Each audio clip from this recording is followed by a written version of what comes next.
Hey, what's up? This is Daman Mills. I'm the current voice of Frieza in the Dragonball Universe, and you're watching Points of Experience podcast.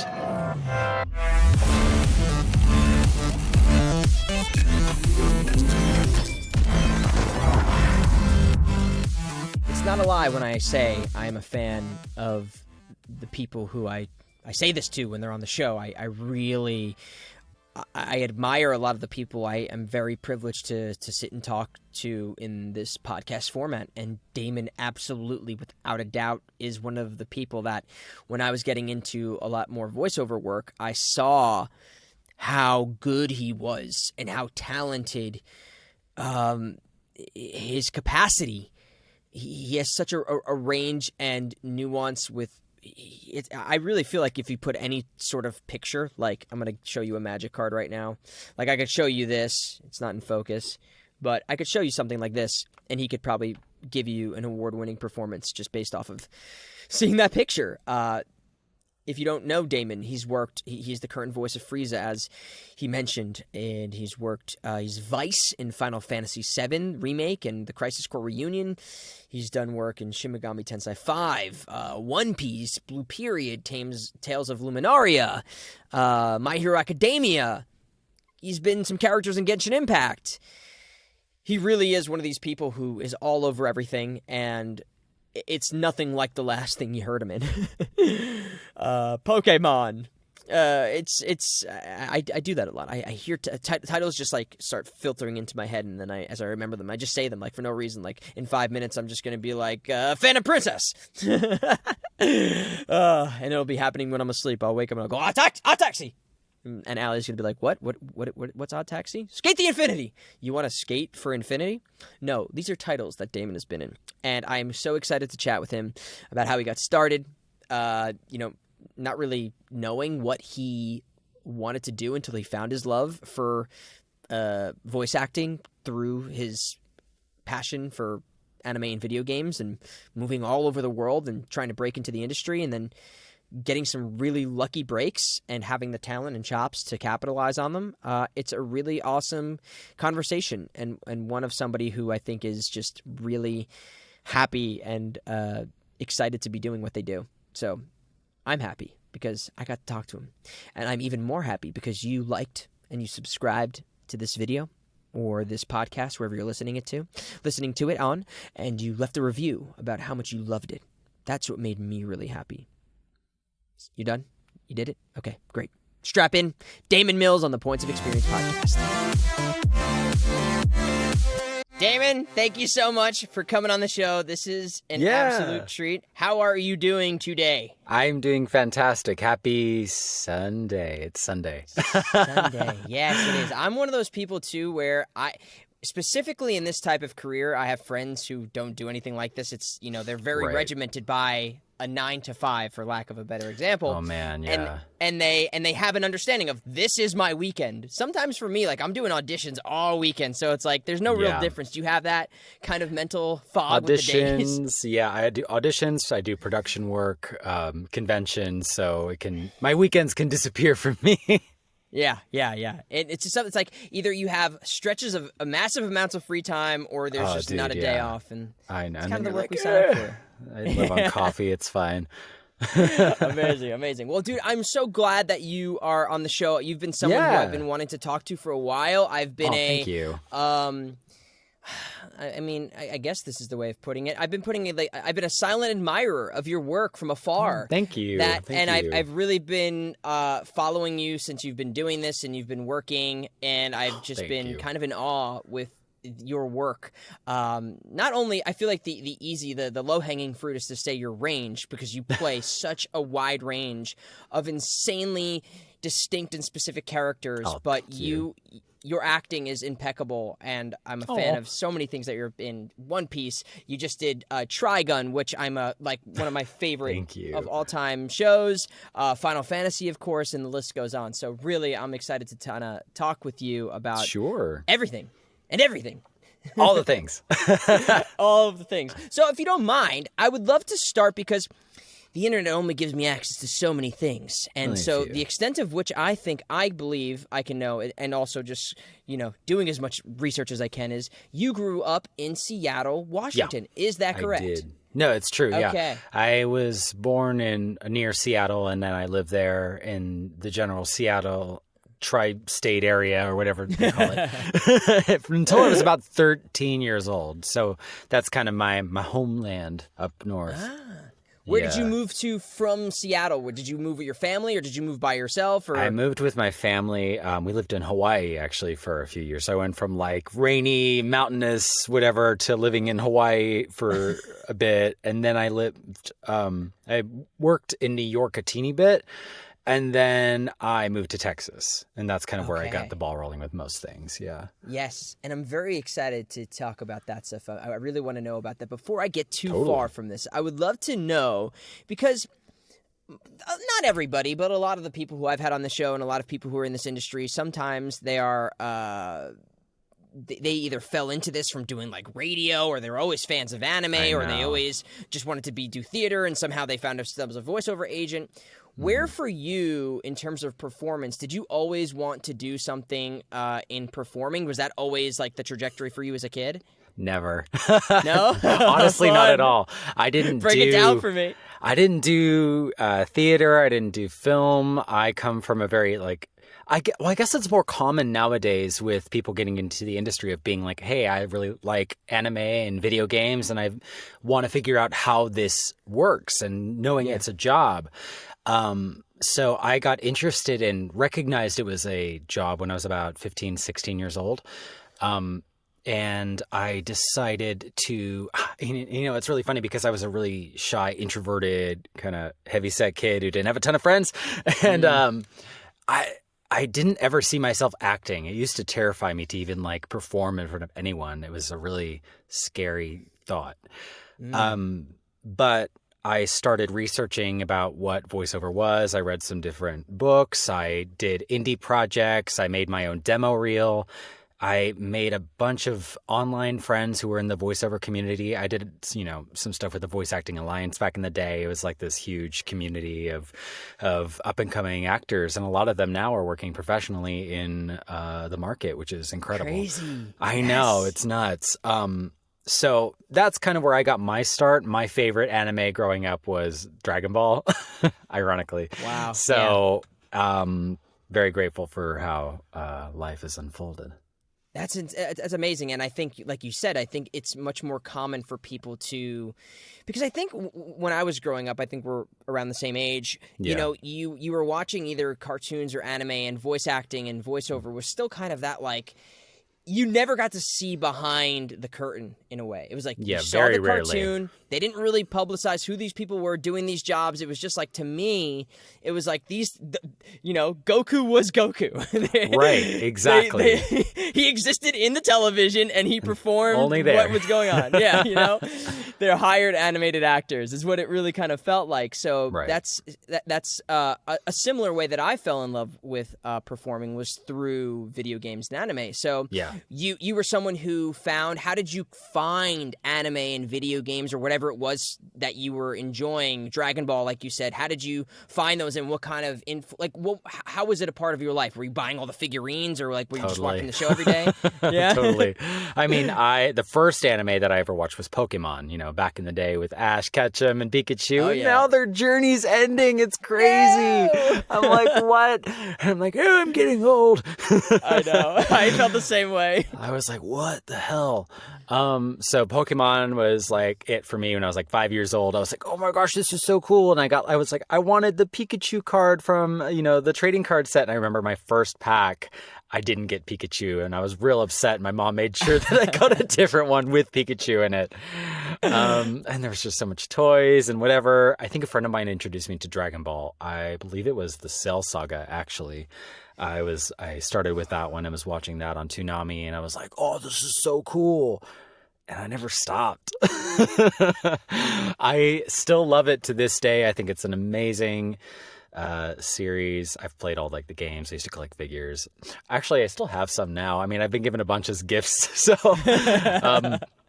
But Inuyasha's another one, Death Oh Note, yeah. stuff like that. I used to just I loved it so much. Full That Metal tsunami Alchemist, yeah. circuit, yeah, that Oh just my I was the gosh, same on yeah, the same I was on the same routine. We were probably yeah, watching at the same time. yeah, yeah. And I was like, oh, this is so cool. And so I think Dragon Ball also helped me realize, oh, there's like actors who do this. This is cool. This is crazy.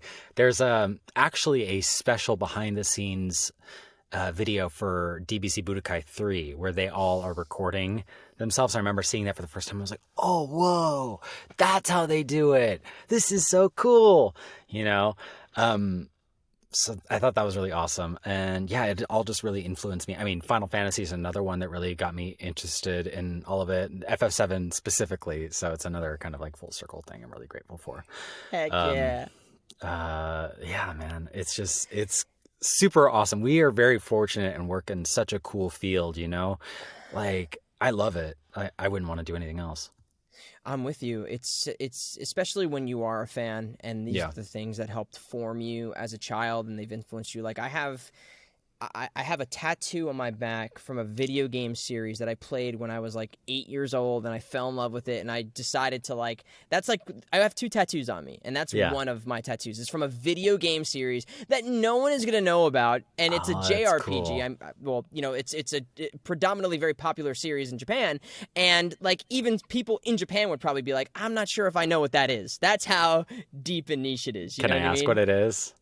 It's from a game called Suikoden. It's Okay. Let me see if I can pull something here. Like I have all the old school mangas and stuff from like the series. Like it's here it is. This is the game. This is the Japanese version of the game, but it's this game. It was a Konami game, Cool. and they're finally doing a remaster of it. But like I have a tattoo from that. So when you're in an industry where that is what you grew up on, and it is created your foundation for kind of your identity to a certain degree. You know, these are the things that you make you feel comfortable. It is such a gift to be a part of it. So Absolutely. this is where I get really curious because being interested in this stuff is one thing, but Yeah. then being a really talented actor and being able to perform is a whole like those are 2 separate and They are. polarizing things. So where for you did you start finding your performer in yourself, or at least like the fact that you had the talent to do this? Did you just like do voices with your friends? Were you constantly Yeah. is that the type of person you were? Yeah, I was doing stuff with my friends or reading like little skits together or creating like fan videos. And I think I had a friend of mine who would constantly play like really interesting performances on like voice actors and like kind of collect them, which was really cool. And so I remember listening to a bunch of that. I was like, oh, that's really cool. I think it was just practice, honestly. I never had training until later, but yeah, I don't know how I can do it. I don't know. I don't have really a good answer, I guess. I think I just practiced until I was like recognizing like emotional beats. I feel like I'm a very like empathetic person who kind of like understands, you know, human emotion and kind of gets my head into behind that mentality of like a character maybe. But like, I don't know. I don't really have a good, I think it was just practicing. I was going to say something too, but it ran away. We'll find it. Hopefully we'll pick it back up on our journey. It'll here. come But back maybe someday. I think I think there's nothing wrong with that being the answer, is that it was just a lot of practice. And I think especially when you're younger, you're not, I've noticed as I've gotten older and as this becomes a career and you're trying to make money doing this, that you have more of this thing like, I have to be doing X, Y, and Z to know that I am good. But as a kid, you don't have necessarily those pressures of thinking like, I need to make X amount of money to pay my rent, so I have to be so good. So you just enjoy it. You just enjoy it and you do it and you're free and you're not judging yourself and you're not being a perfectionist. You're just trying. Now we're all perfectionists. You know, I will say, I remember what I was going to say is a lot of people come up to me at conventions and are like, well, how do I do this? How do I become a voice actor? And, you know, something that people told me back in the day is be an actor. And that's like the main thing is people don't understand it's not just doing a funny voice. Yeah. Like SpongeBob, for instance, is a funny voice, but if you're going to do a SpongeBob voice and act, you have to be happy as SpongeBob, cry as SpongeBob, be mad as SpongeBob, be able to deliver lines believably as SpongeBob. You know what I mean? Like people don't understand that with each character that you bring to life, you need to be able to perform them in each way. I mean, I've had some characters that maybe fall into a very set way of speaking, and then suddenly, because anime or something, they'll break character completely, and you need to figure out how to believably convey that. Yeah. So you're so right. But one of those things that you've done that comes to mind for me is like, yes, you can't just put on the funny voice, or you can't just, do a really good impression of somebody and think that that's going to cut it, because there's got to be depth, and you have to resonate with this character and feel what they're feeling, and it has to be a journey for the audience. Your work on something like I sit here and I talk to you now, and, I hear your voice, your natural register of your voice, and then I see this character come along in One Piece. And I go to myself, that's going to be the person playing that character, the person voicing that character is the Big Show from the wrestler, like someone who is, a big hulking dude who's 7'5", weighs 500 pounds. That's who that is voicing that. And then, totally.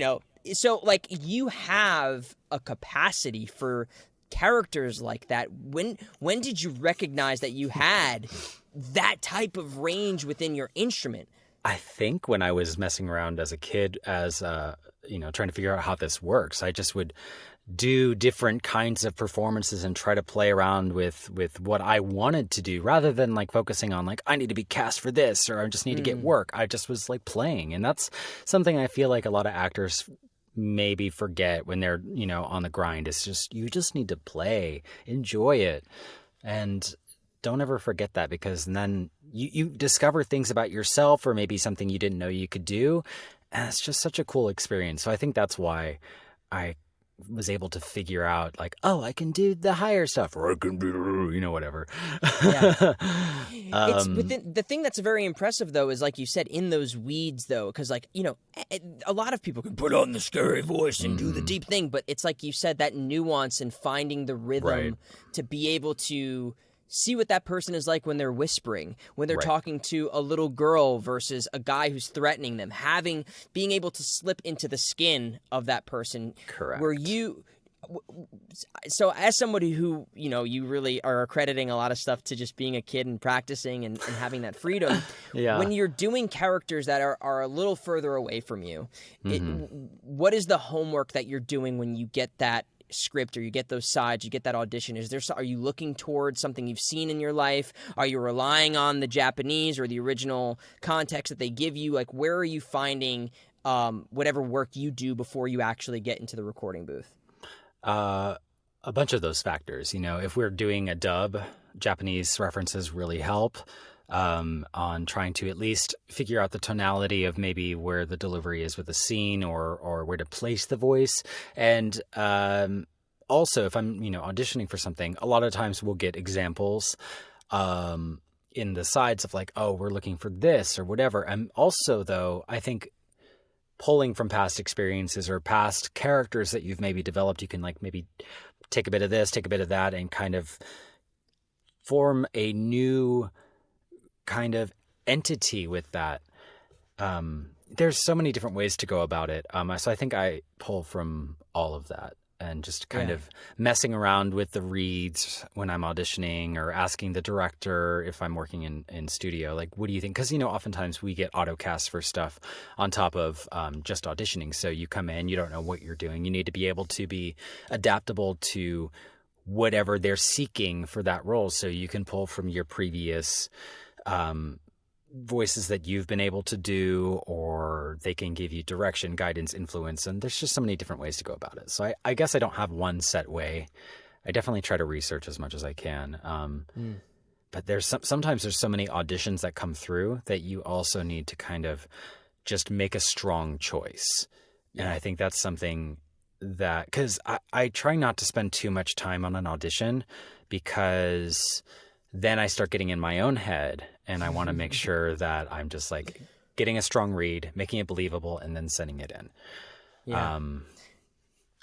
I used to get a lot more roped up into reading stuff over again and again and again, trying to make it perfect. But it's rough. There's no time.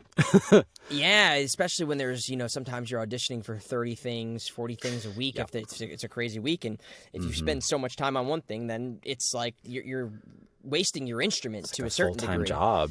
Yeah, It is. exactly. You don't want to like hurt yourself either if you're like forcing any kind of strain when you're reading auditions. Yeah. But I guess I don't have one set way. How about you? When you're approaching a character, what do you feel like you go to?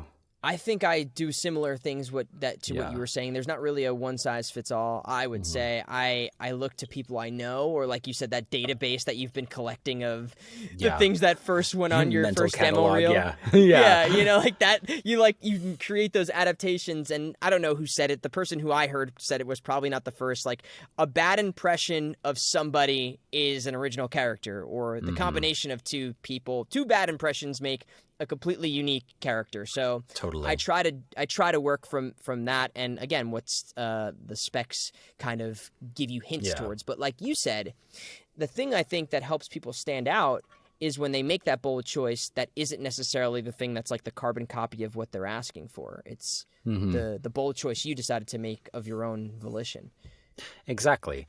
And, sometimes too, especially if they want something specific, you can maybe give them that read and then give them a second read that's just completely off the wall, and to make them stop and go, wait, that's not what we asked for. And then maybe allow that to get their attention, But sometimes it's hard. I have tried to stop thinking about what do they want on that end, because it makes me crazy. It makes me go in my head and I'm like, what do I do? I don't know what to do here with this audition. Am I even like the right fit? I don't know. So I just try something, and hope for the best. It's hard too when it's something that you care about. If it's maybe a series, you're just like, oh man, I really want this. And then you really just have to learn to let it go. It's funny because I've had both experiences where I've worked so hard on something and I'm like, if I don't get this, there's something wrong with the universe. If I've worked so hard that if I don't get this, there's got to, and then I've had the polar opposites. So I've done that. I've worked so hard and I've not gotten it more times than I have. But there has been times where I have really tried to do the script analysis, the homework, and really find nuance. Not in a sense where I'm like being a perfectionist of making sure that this one line sounds some way. It always comes from a perfectionist point of view from the character, like me really sitting and researching. So that I do feel like there is a negotiation to be had for certain There's things. There's merit in it for sure. Yeah. I've definitely done that for sure. Yeah, like you were saying too, though, I've worked so hard to the point where what I'm hearing at the end of like a recording session is so far from where I started, and I'll hear the first thing and I go, that was fine. Why did I keep doing all of this and make it so much worse? So it's hard to play that game, and I think what you're saying is trust your gut and trust that you make strong and interesting choices. Were you always like that, or is that something that you found kind of later on in the career? Definitely something I've found. I think I was too in my head when I started, and I would second guess everything. And now I feel like I'm at least more confident in my ability to identify a character, understand a character, and deliver a performance that is believable. Because that's the thing, is you want to just make it have the illusion of believability with this character. You don't want to give a read or give a performance that takes somebody out of it. You know what I mean?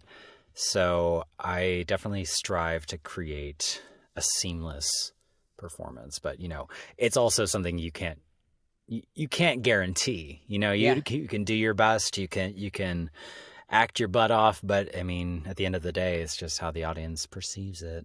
Absolutely. So. You could do your best work and the audience could rip it to shreds, in your totally. Opinion. Yeah. Yeah, exactly. It happens. So it happens. There's not pleasing everyone, especially it can be tricky too with like doing dubs for stuff, because you're not the originating voice, so people are going to always compare it to the Japanese or anything that came before you. But in that, I used to get more in my head about that too, but I just try to do the best I can, because those kinds of people also will only like the Japanese or the sub, Mm-hmm. or they're never going to be happy with anything you do, even if it is a killer acting performance. Yeah. It's not going to matter. So, don't listen to dub haters either. Yeah, I agree. It's a fruitless endeavor. There's some people just will die on that hill because it's the Yeah. hill that they found for themselves, and it's unfortunate because I think most people would want anybody to enjoy anything in the way that they enjoy it. It's not Absolutely. about being the best. It's about the story at the end of the day, and communicating that to a larger audience is, I think, ultimately what the creators are hoping for, is Absolutely. that, something that started somewhere, people in all over the world can watch it and fall in love with it the same way. Whoever that person who's hating on dubs is for no reason. Yeah. And meeting people too that your work has touched is really special. Doing like a convention and like meeting fans that come up to you, because we're recording or doing whatever into a vacuum, and we don't immediately see. Social media helps seeing like immediate feedback sometimes, with like when you announce something or when something has come out and they're just playing through, watching through, whatever.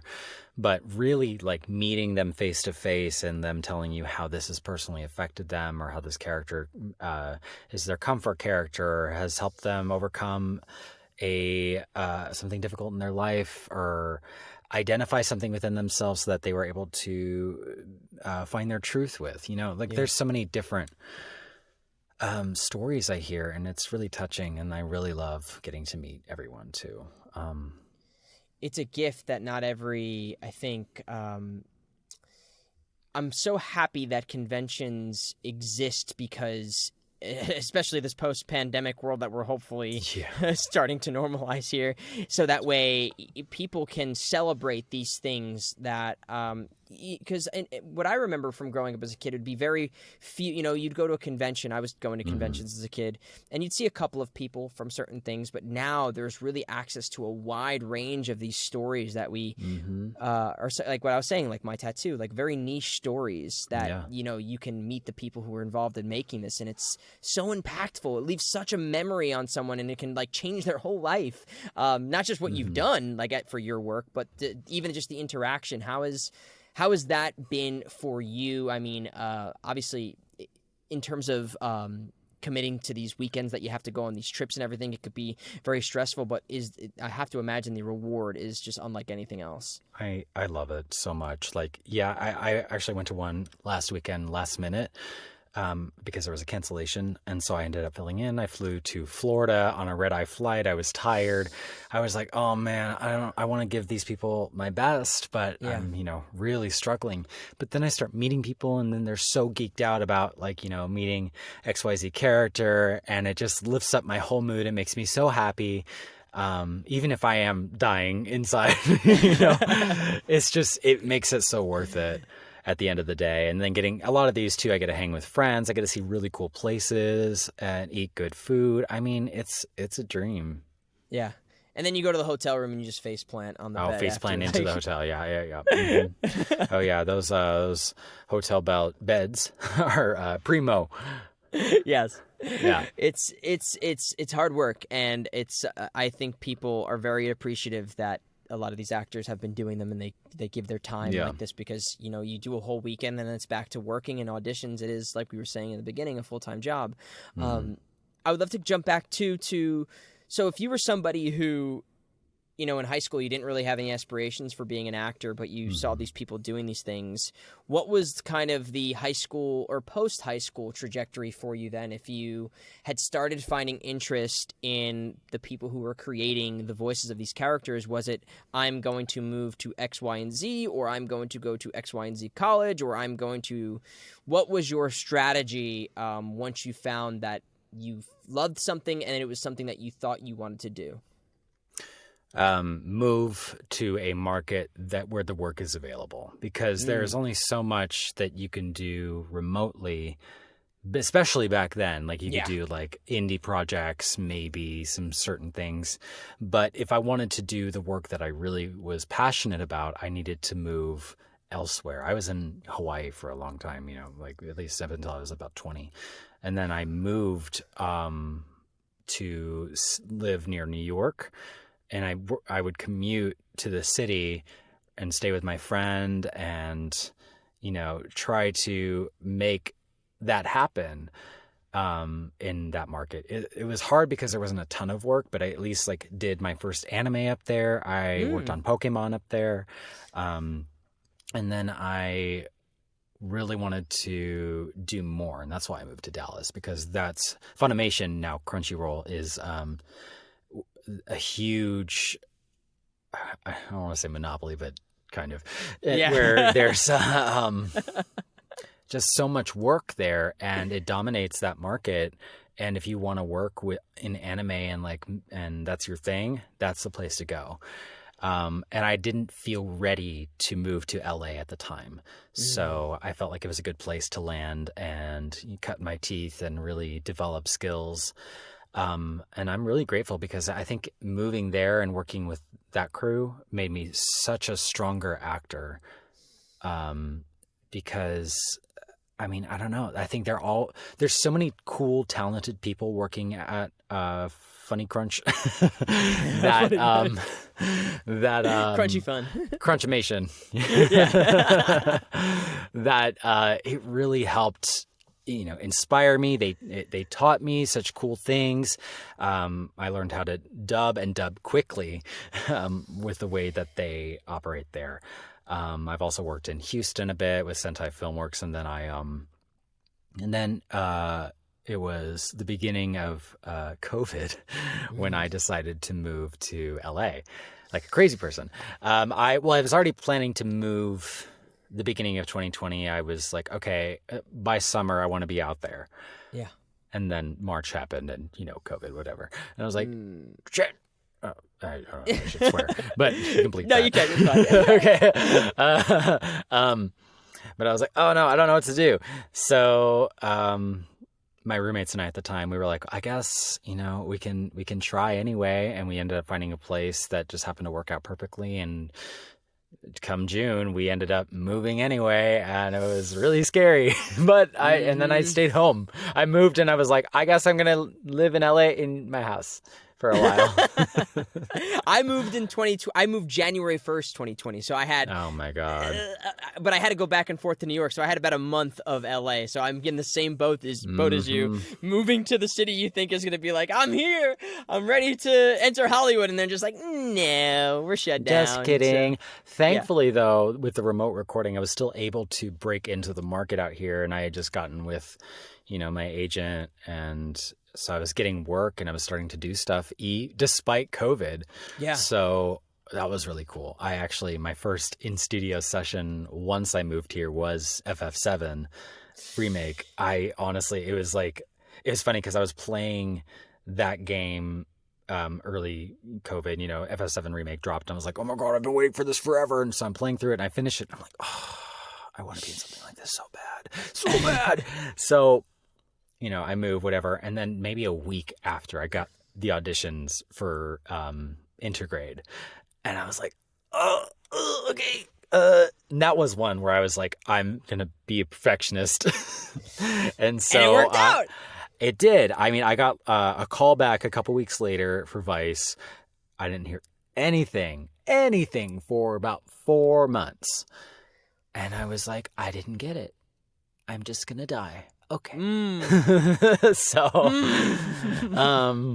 But it worked out, and that was they were like, oh, okay, it's still like COVID and we've got precautions, but do you want to come in? And I was like, yeah. Yeah. Please, I'm ready. Like, if I die for this, it's fine.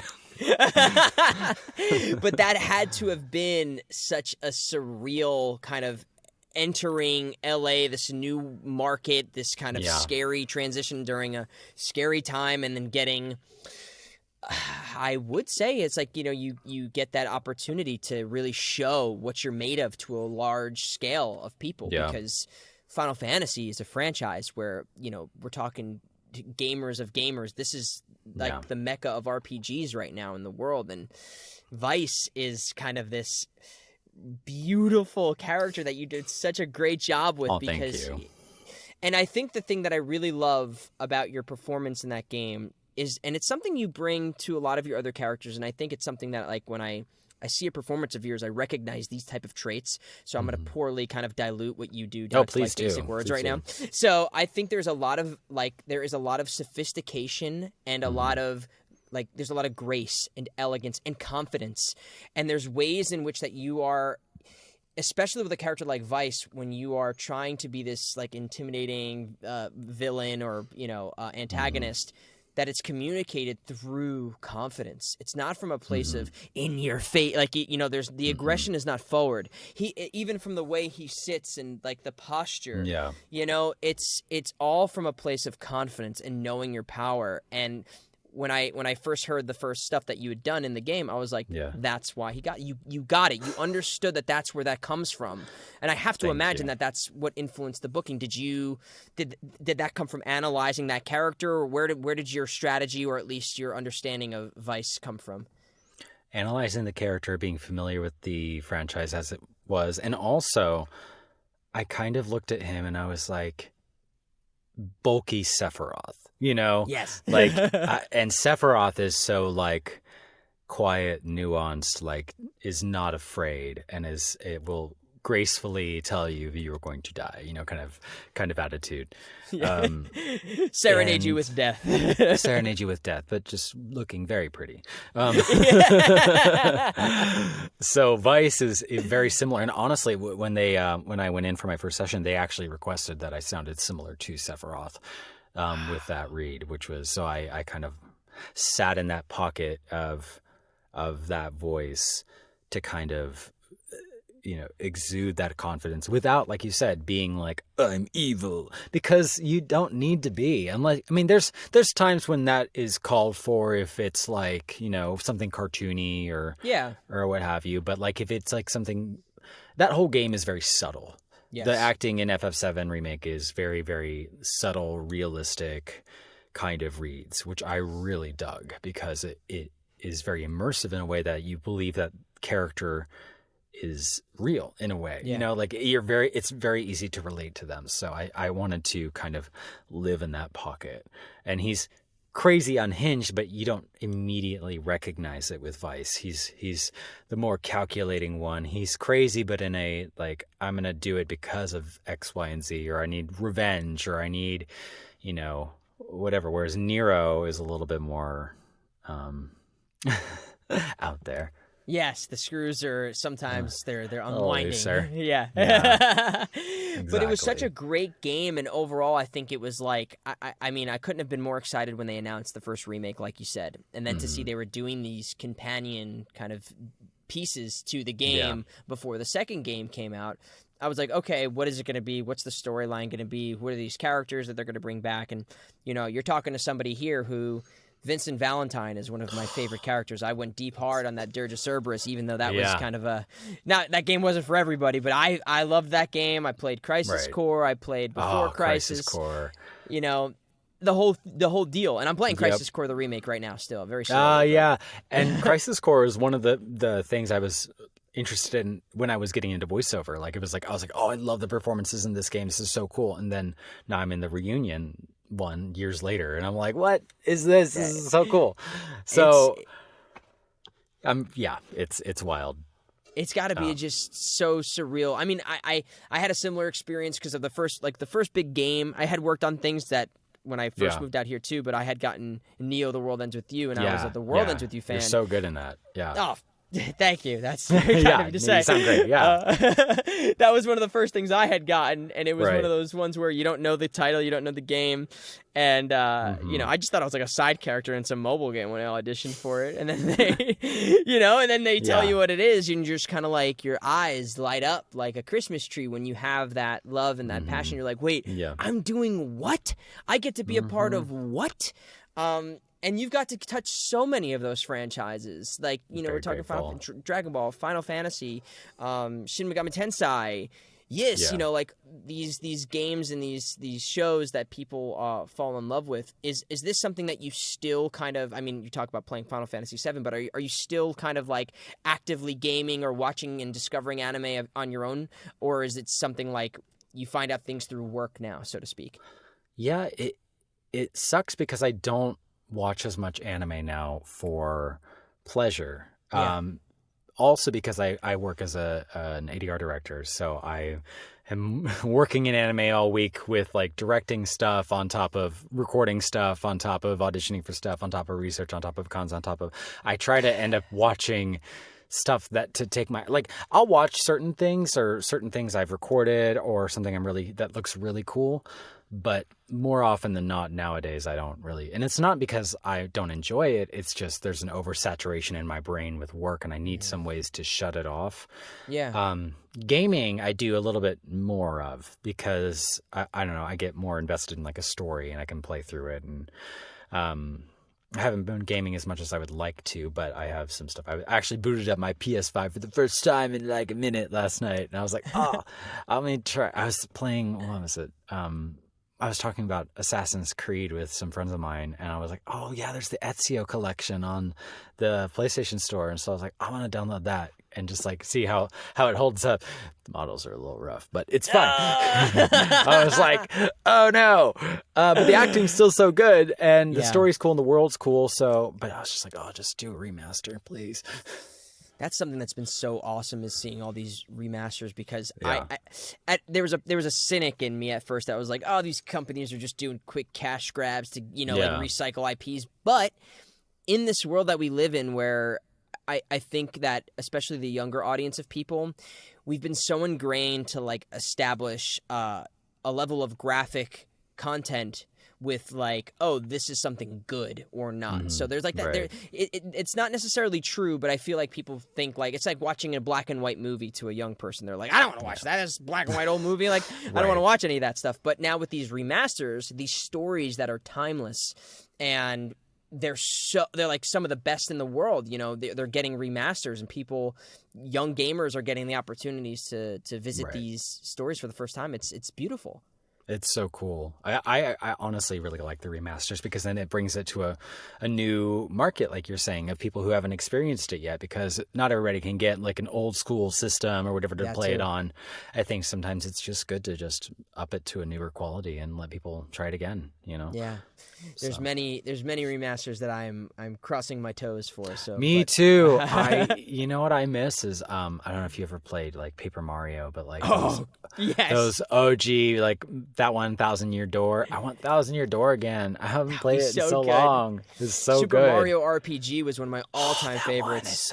That one I want to play again too. I don't think I've ever beat it, which is a shame, because I love that game, but it's hard too. It is. It's like a really hard RPG for a Mario game. Yeah, I think that's why I never beat it as a kid, because I was like, I'm stuck. I don't know what to do. So I implore you to check it out if you have like. Oh, I wanna. I don't know if it's on like the Switch the Wii online shop or thing. Switch shops. Yeah. I don't think it is yet. I think they're doing that incrementally, but yeah, I don't think it's up there yet. I've been looking for it, because I want to revisit it. There's so many. I love video gaming. That's also why I moved to LA, because I wanted to work in more video games. There's not as much of a market in Texas for that.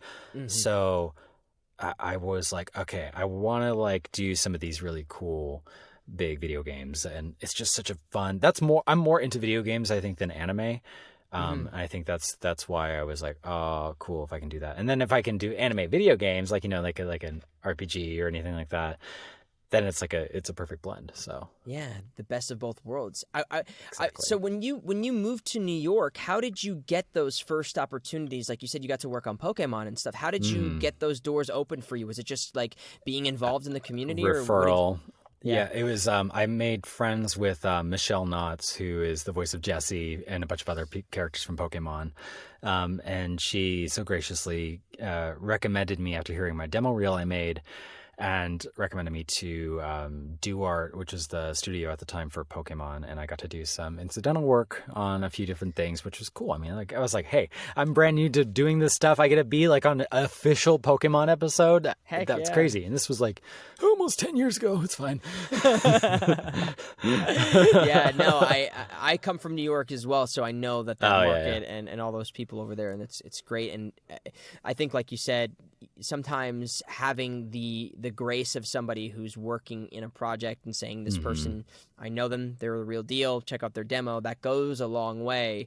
And that sometimes is it could be daunting for someone newer to be like, all right, well, now I need to try and make friends with people to get the door in. But it's kind of it's a backwards way of thinking about it. I think it's like you want to know your worth, and you want to know your talent, know what you're good at, and you want to put yourselves in places that those people are. Is that something that you were doing with being on these voice acting alliance forums, and like how were you how was your networking when you had first moved to New York? Honestly, I probably not as good as it should have been. I was just kind of still learning the market and learning what exactly was happening. Yeah. So Fair. having the referral was helpful. And then, I didn't really understand. I guess I really never went into it with like, I need to network. Yeah. I was just trying to make friends and like do the thing. And like, if anybody offered me, to give my stuff and pass it around, I mean, I was totally happy. Sometimes I've like, cold called or reached out to people and it's worked out, but I don't know. It's just usually been by word of mouth. Yeah. Is that what you did when you moved to Texas and when you got into Funimation, you just kind of same kind of similar deal? I had submitted, my demo early to a few directors, I forget who gave me their contact or whatever, but I had submitted my stuff. And then I was with Michelle, actually. She was there in town to do some work, and I was there moving, and she was helping me move. And so we walked into Funimation together. I went with her to see the place, and I was like, oh, this is so cool, whatever. And I had already submitted my stuff at that point. Joel McDonald comes out. He was the director of One Piece at the time. And he was like, oh, yeah, nice to meet you. I heard your stuff when it was submitted. Actually, we're doing auditions right now for One Piece Film Gold. Do you want to read? And I was like, what? Okay, cool. No pressure. It's fine. Whoa. And I was like, okay, let me look at these sides really quick. And as I'm, shitting my pants, and I'm just like, please, I'm so scared. So I read for all the characters, and then I ended up booking Tanaka in Film Gold. And that was my first thing for Funimation.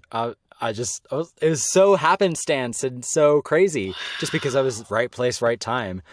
And then after that, I started called in for like Walla and stuff. And, a few months later, I booked my first lead with them. That's so crazy. So at that point, you said even when you moved to New York, did you have confidence in your skill set yet at this time when you had moved to Funimation? Like, did you feel ready for these opportunities, or were you kind of nervous? I was so nervous because like it's like being ready to cold read really well, and that was still hard for me. I was intimidated by these really well-known actors who I admired. It was all nerve-wracking, and I didn't also want to come across like a fanboy because it felt at the time more stigmatized to be a fan of the work that we're working on. Sure. And you can be a fan of it. I think it's totally fine to be a fan of it, but you don't want to come into the studio and be like, oh my gosh, Mr. blah, blah, blah, I really love your work, and can you sign my thing and sign my face, and here's my Pikachu cosplay. And, it's... Do the anime face when you walk in the studio. Ah! Yeah. Yeah, you don't want to do that stuff. Yeah, you just go in, be professional, and, if you like it or not, or it doesn't really matter as long as you're doing your job. Yeah. But I understand what you're saying, that at the time it was much more of like, we do this work here, and we don't want people who are like obsessive fans of the properties being the people who are, because I guess that could, to a certain degree, at certain points with certain people, be sort of a conflict of interest depending upon exactly. what it is. And it just people were there to just like, they didn't want to have to, I think, walk on eggshells around anybody in the lobby and like, have somebody geek out every time they walked out, and they just want to be chill and just have a conversation maybe about something other than like that time they worked on a smartphone of my, sister's brother, whatever, I don't know. That's going to be an anime next year, guaranteed. I'm sure. The smartphone of my sister's brother. Yeah. Something stupid. Yeah. But yeah, I think I just lucked out with the funny market, and I came in as soon as they were starting with the simuldub market that they have now. They were just like dipping their toes into it. So I came at a really good time when they were like, their shows were exploding and becoming more plentiful, and they had stuff going 10 to 10, which they still do, I think. Wow. Yeah, it's crazy. I'm sure you've been asked this a thousand times, and I'm sure I will not be the last, but I feel like I'd be remiss to not bring this up. I mean, at what point did the Frieza stuff come along? I mean, it's such an iconic character that has been, voiced by multiple people, different dubs, different areas, and even in the North American iterations, different voice actors. You had taken over for Chris, who was the voice of Frieza at the time. Rest in peace. And where did that opportunity come around? Was it like an audition to be a voice match? What was that whole process like for you? Yeah. So it was pretty early on after I moved there. I think it was just like early 2017. I got an audition I was working with Okratron at the time. I had started doing some stuff with them, and they had sent out auditions for a couple super characters plus a voice match for Frieza. And I was like, what's going on? And I found out about, Chris's illness at the time, and I was like, that sucks, because I'd known Chris and he was a doll. So it was really, upsetting to hear, but, I wanted to do my best. And I auditioned. I spent a ton of time, as a fan, I already knew like kind of where it's at, but then I spent a ton of time listening to the reads and trying to replicate it as much as I could. And then I auditioned, whatever. And then not long after, I got reached out to come in, to voice match Frieza, and I was, losing my mind in like both I'm really excited way. Yeah. I'm torn because my friend can't do it, and really nerve-wracking because it's huge shoes to fill. Yeah. Like I didn't know if I could do it. So I went in. It was for, I think, Dragon Ball Fighters. So my very first session, I think, was the battle grid for that game. And then Chris Sabat was there, and a few other people, and Chris was very cool, very welcoming, and he walked me through it and had me do the session, and they were super happy with it. I don't think it was we didn't know how that would kind of stick. We weren't sure if they were going to keep it. We didn't know. So I ended up doing that, and then I got called in a little bit later to do some coverage on Dragon Ball Super in the early episodes for the Resurrection F arc. And then that it was still like really tough to do that because it was like I don't feel confident enough in the role, and it's really hard to focus on replicating and then act. So it was tricky. Yeah. But then a few months later, they called me in to do a bunch more of the Dragon Ball Fighters because Frieza had a huge story mode thing. So that I really got to cut my teeth on that. That was my first like big thing to record. Yeah, a big juicy piece of work to dive into, right? Yeah. And then it just kind of was an off and on thing for the next couple years. I mean, up until recently, unfortunately, until about when Chris passed. But I did, some of the like half the arc of the Tournament of Power later on. I did Dragon Ball Z Kakarot. I've done stuff on Legends, Xenoverse. I've just done a bunch of stuff, and it's been 6 years I've been doing it, which is crazy. I'm like, oh man. But it was really tough when, because Chris and I really reconnected over this, that we ended up talking. I'm also friends with his girlfriend, Crystal Laporte. And, I was closer with her at first, and so we reconnected, and then Chris and I started chatting. He was just so lovely. He was the nicest guy, and the whole thing, he was never weird about it. He was so supportive of me doing it. He was like, if it was going to be anybody, I'm glad it was you. Yeah. And that made me really happy to hear. Because to have his blessing doing it means a lot, you know, and I wanted it because as a fan myself, I wanted to make sure that it was as consistent as possible. It was as good as possible. I didn't want to let fans down as if I was a viewer watching, you know what I mean? So, yeah. And I've just gotten more comfortable with the role the more I've done it. I mean, I've been doing it for so long now that it's just kind of second nature. Yeah. And it's not hard to just kind of just jump into it and then be Frieza. You know, it's just kind of like I'm there now. It's not super hard. Yeah. But it's a conflicting role for me emotionally because it's like my favorite anime and I love Chris, but it's also like I'm excited about it, but I'm sad about it. But, you know, it's a really conflicting thing and people bring up the Chris passing all the time and it can be tough. But I know that they do it in a way of like giving me their blessing and knowing that they really, they see the hard work that's being put into it and recognize it and they're happy with it.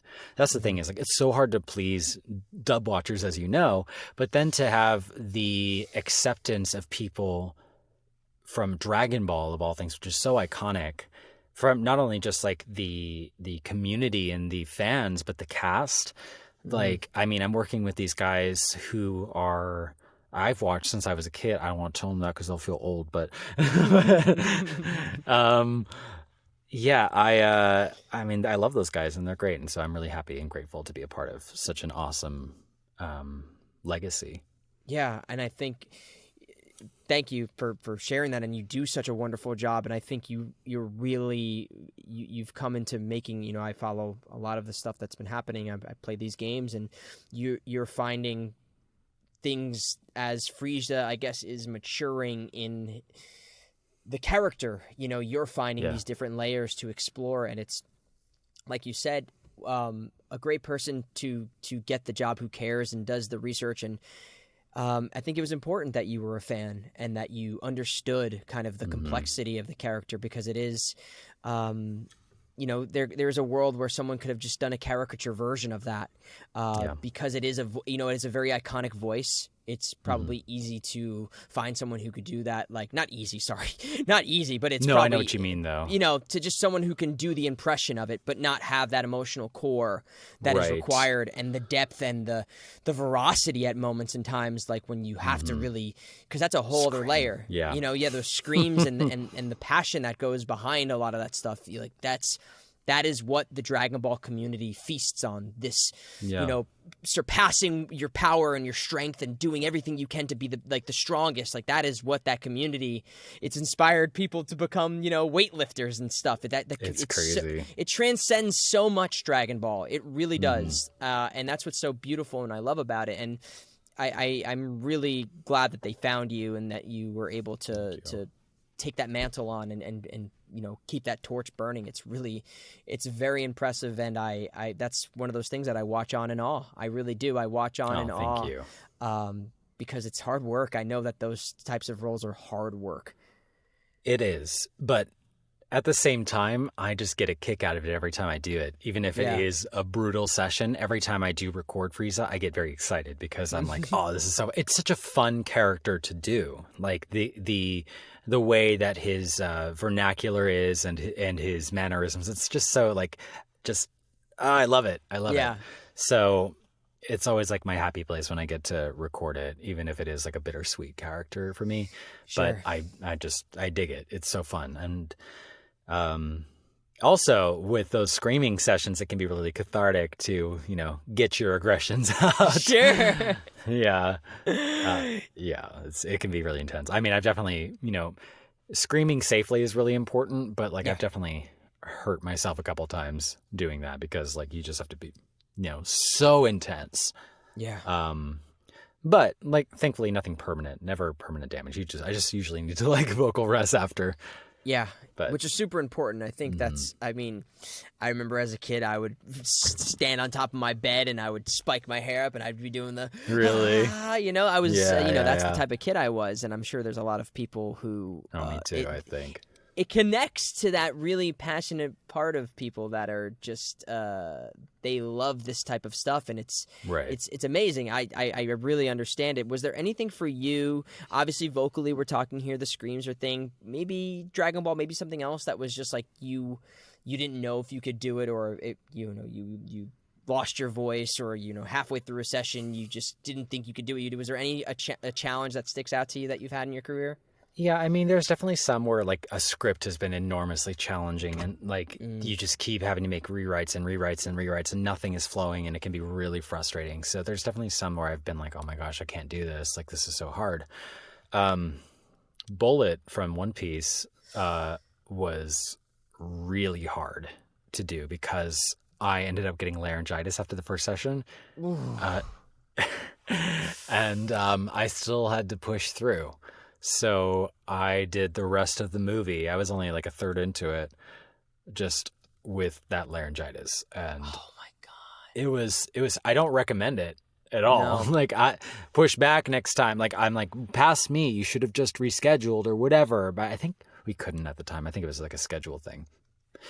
But yeah, I just like, it was really hard. I wasn't sure if I was gonna, be able to do it.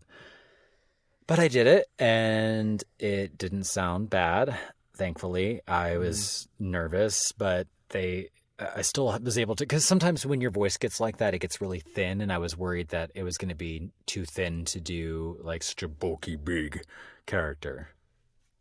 So. No, it sounds amazing, and that's so fascinating to know that after having like watched that. Did you find that you were trying to match what you had done originally, or find this pocket that you were now in with this textured voice that you had? Yeah, it was, I don't know. I think I just kept trying to just do the lines as to match it as much as possible to the first session and keep up the energy. The energy was the hardest thing from because like screaming and like being really big and monstrous with this character was hard, because I'm sitting here like my throat is burning and I'm like, what do I do? But that's like it's not a good thing. I don't recommend it ever. Like, that's, no. Let's be clear. Yeah, I just want to make sure like it is not like a medal of honor for that I did this, but that is just like, definitely one instance where I was like, I don't know if I can finish. Yeah. But I did. And I think I had to do Frieza the week after, and it was all just like a staggering thing of like just Do you have any sort of things that you do because someone like you, and it's really, again, this is another compliment. I'm sorry, I'm going to shower you with them. It's you're sweet. Thank you. It's one of those things where you are an actor who uses your range. I mean, I look at like your reels and your resumes, and no character like, I'll admit here. You look at my resume. I mean, save for a few things, it's like, yeah, it kind of makes sense that the guy who sounds like that young guy is doing a lot of these things that are kind of like that young guy, When I look at you and I see all the varying things, it's like you've got 95-year-old sage, you've got the fairy, you've got the hulking brute. You really do stretch every second you can, and it's really, I think, you're one of these people who are working right now who I admire in that way. Do you do anything to regiment having to stretch your voice so often? Yeah, I definitely stay hydrated. I drink tea before a session or don't if I want to stay in a specific pocket. Sometimes certain voices will be easier if like you first wake up or like later in the day, or it's something to be mindful of if you're trying to stay consistent or have it as easy as possible.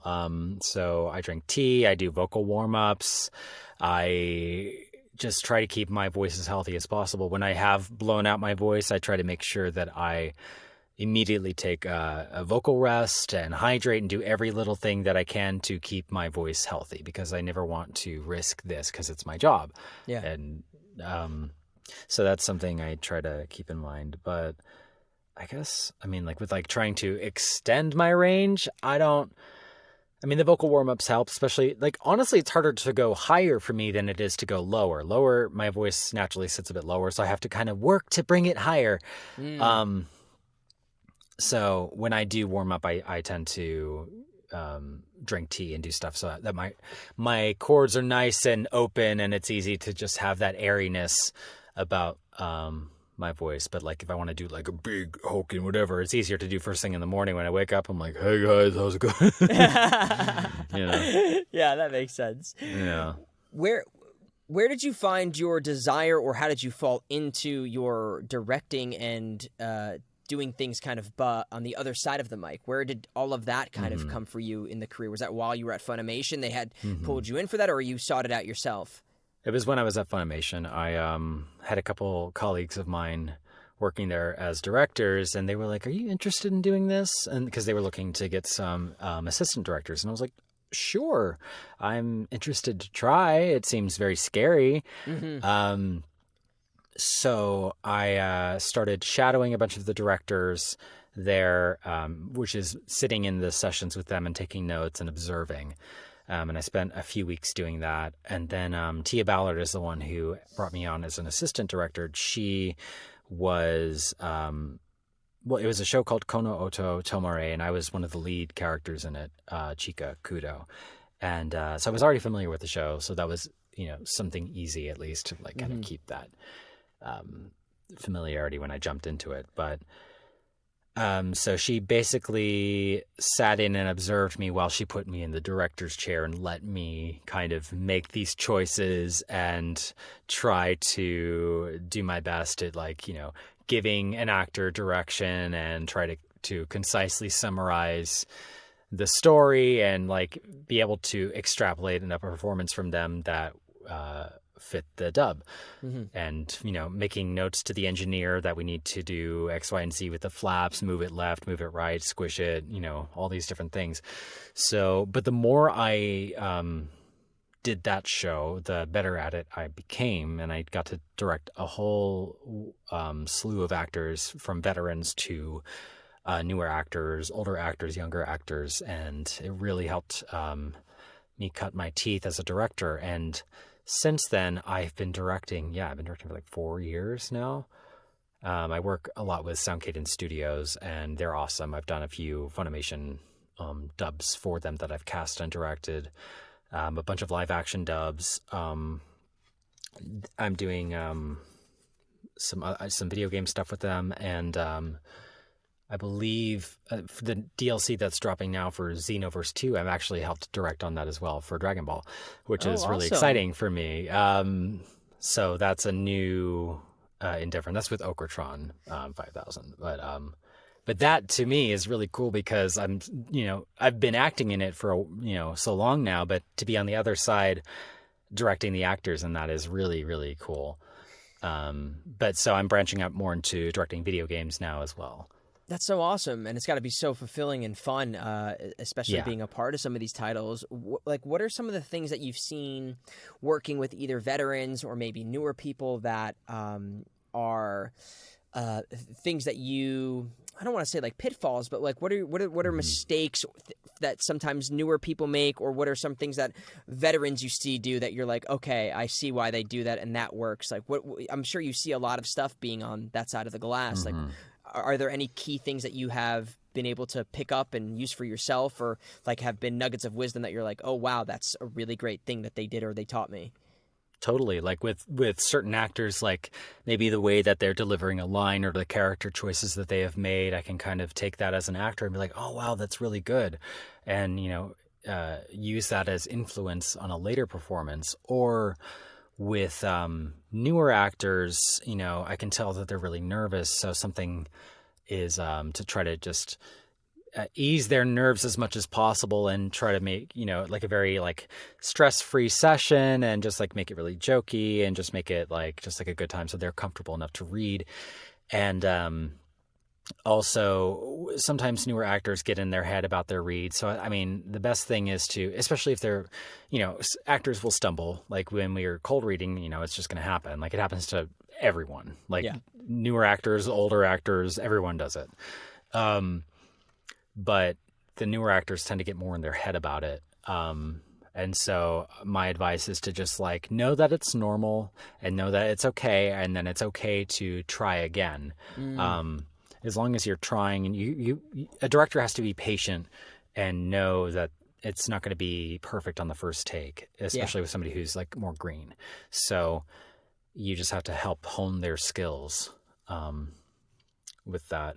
And then, you know, for this too, it's really important to be, as a director, just familiar with the whole project, so that way you are able to inform the actor, their character motivations, the scene, the context, their emotional journey, and keep them up to date in the session. And as an actor, you know, trying to take all of that in is really important. But, you know, sometimes even just if you extrapolate a few different things from that direction or from that context and make it your own, or provide an interesting read. I don't know. There's so many different ways to go about doing stuff that there's not like one way to do it. Yeah. So sometimes as a director, I'm like, oh, I'm thinking of like this read in my head, and then somebody will give me something completely different, and I'm like, oh, you know what? That's a better idea. I like that. Or, you know, if somebody does give you a line read, for instance, it's not because you're bad or don't know how to act. There may just be a certain cadence that is required of that moment. Yeah. And you need to just humor the director and give them that read. It's not an ego thing. It's nothing about like an actor, you know, not being able to act or whatever. If somebody parrots all the time, if they're being like, hey, give me a line read for literally everything, I don't think that's great. I think that's you're not letting your actor act at that point. So you need to pick and choose those battles as a director too. There's so much stuff that goes into being a director on top of being a voice actor. Like there's just so many different tools you need. Yeah. And that's with like, you know, office management skills kind of with like, as you're managing this project and you need to have like your paperwork up to date and like all this stuff and keep track of your line count and do reviews and there's so many different things that people I don't think realize go into the production side. Yeah. There's a lot of unsung heroes that work production, whether it be time coders, writers, talent coordinators, all of that, engineers, mixers. That's a lot.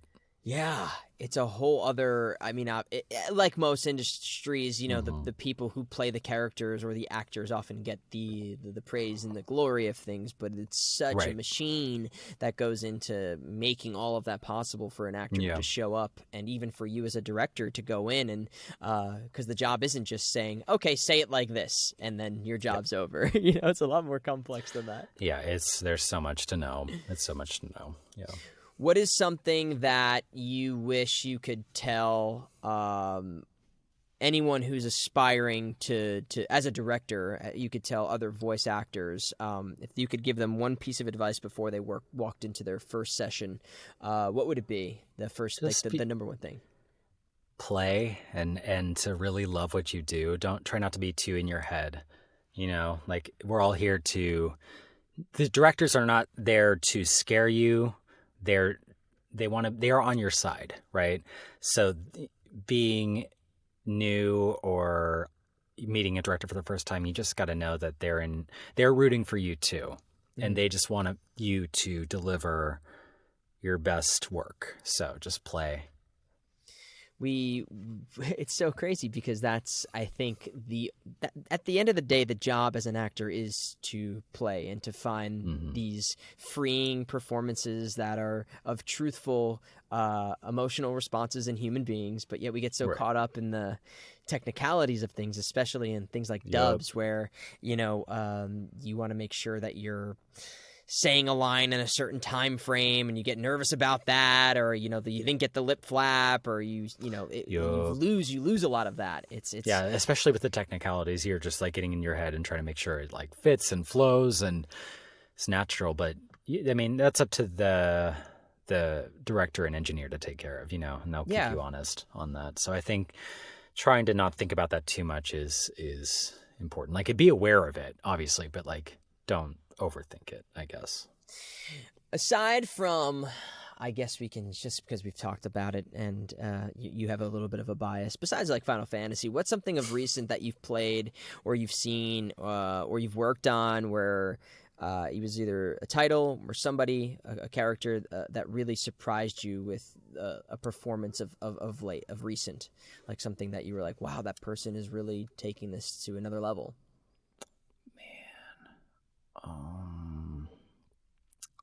That is tough.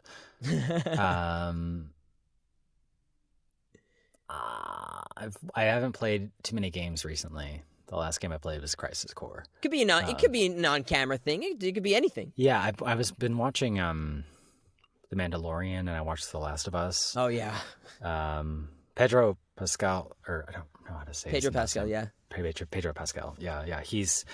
He's awesome. Like, I didn't really know his work before this stuff, but like, he's such a good actor. And also oh my gosh, what's her name playing Ellie in The Last of Us? Bella Ramsey. Yeah, she's awesome. Like, they're so freaking good. And then also I watched Better Call Saul. I mean, Giancarlo Esposito, he's just amazing in both Mando and Breaking Bad, Better Call Saul. Like, he's just such a good actor. I actually had the pleasure of meeting him at a Comic-Con, and he's such a doll. Like, I really liked him. He was really sweet. Oh, amazing. Yeah, we were in the same green room, and I was just like, "Hi, nice to meet you." He's with my same agent or whatever, but I was just like, "Oh, I'm still nervous." He was so nice. It's so great that you see someone like him, and that's what's been so cool about this industry these past, I guess this past decade, but even like the last 5 years, is that we're finding these people who are megaliths in the on-camera industry that are lending their voice to animated series. Like, I think he was in Cyberpunk. He's doing video games. It's someone like him who is established in that way. To see them bring their credibility to these titles is such a wonderful thing for the industry, and it's so cool to have that talent too, because he's successful because he's that good.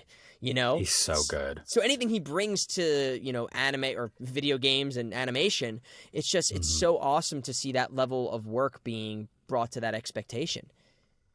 Yeah, he's a monster. He's so freaking good. Like, he's like a triple threat. Yeah, God. He's amazing. Like, there's some like on-camera actors that end up doing really good VO, and it's not always the case. Like, it can be a hard shift for some, but like, man, like he's one who kicks butt. He gets it. Yeah, he really he understands how to work a microphone in addition to doing everything he does. Because working a microphone is very different than working a camera, very different than working a stage. Working a proscenium or multi-layered theater. There's a lot of technicality that goes into this job that people just think like, I can do that. I can talk into a microphone, and it's like, stay on the microphone. Don't talk over here. You gotta. So much that goes into this. Well, Daman, this has been such an absolute treat. I'm so happy that we got to chat, and I could talk to you for forever. I've already taken 15 extra minutes of your time that I told myself that I wouldn't do. It's all good. You're delightful. Is there anything that you are working on, or is there any conventions coming up? Anything that you're excited that you can share or talk about right now? Nothing I think I can share, except for Trigun Stampede's the newest thing I've been working on. Yes, and before we get too far from that, because honestly, you do such a great job on a character that was one of my favorites in the original anime, and I've been loving what they've done in this updated version. So just kudos and great job. Oh, thank you. Legato's so fun. I definitely listened to the original, and I was like, I want to keep it in the same ballpark. I have a little Vash the Stampede toy somewhere. Do you? Yeah, I do. Like an old one. Let me see if it's here. Come on. Oh, where are you, Vash? I can't find it. I recently tried to clean out like a lot of stuff and not make it as cluttered, but I have like an OG 1996 like Vash.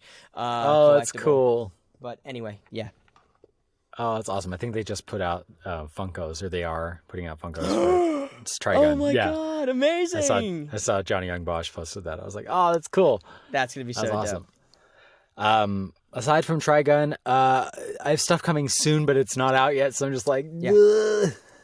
And then I'm going to, where am I going? I'm going to Indianapolis next weekend for Trading Card Game Convention. I did one in Houston, and then I'm doing one in Indianapolis.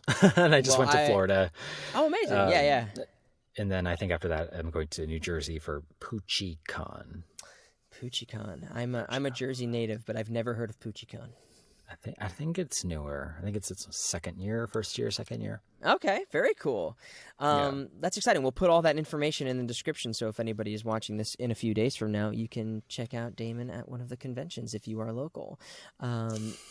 We ask everybody at the end of our episodes, and I know this is a challenging question here, but feel free to interpret it any way you like, and there is no right or wrong answer, and it can be related to anything, such as the nature of a show called Points of Experience. Is there an experience outside of one that we've talked about that had a really influential impact on you, whether it was a lesson you learned or something hard that you had gone through, or, getting an animal or watching a sunset, something that, impacted you, that sharing that experience might help somebody who's listening?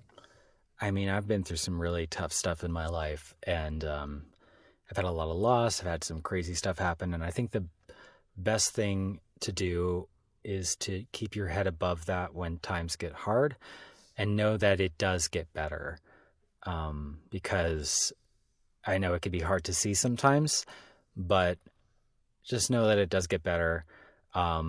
Stay positive. And I try to stay grateful too, because it can be very easy to get in a mindset to where you're entitled in this industry, and I think it doesn't serve you or anyone. So I think being humble and grateful and loving the work that you're getting to do and not being in it for clout or whatever is super important, because it doesn't help. It doesn't make you a better actor.